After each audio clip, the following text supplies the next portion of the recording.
આવે જ નહીં આમાં. અને આ વાતો બધી ઝીણી છે, જીવનમાં ખરેખર ઉતારવા જેવી. હાસ્યની સાથે તમને કંઈક મળશે, મતશો ને તો.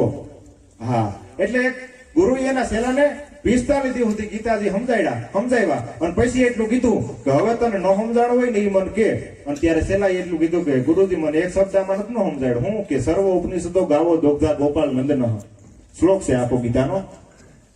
હકીકતથી તો એનો અર્થ એમ થાય કે સર્વ ઉપનિષદ રૂપી ગાયોને દોઈ અને કૃષ્ણ રૂપી ગોવાળીએ અર્જુન રૂપી વાસડાને દૂધ પાયું. આનો અર્થ આમ થાય તો એ ઓલો સેલો હતો ને એને કીધું કે આમાં એક શબ્દ ન સમજાણો. હું કે સર્વ ઉપનિષદો ગાવો દો ગધા.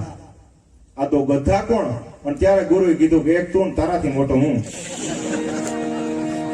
45 દી સુધી તને એમ કહેવાય છે ગીતાથી સમજાવ્યા તને જો આનો અર્થ ન કર્યો હોય દોગધાનો તો તારાથી મારાથી તું તારાથી મોટો હું કે 45 દી સુધી આ એમ કહે છે કે બહેને મોટે ભાગવત કરી ભલા માણે.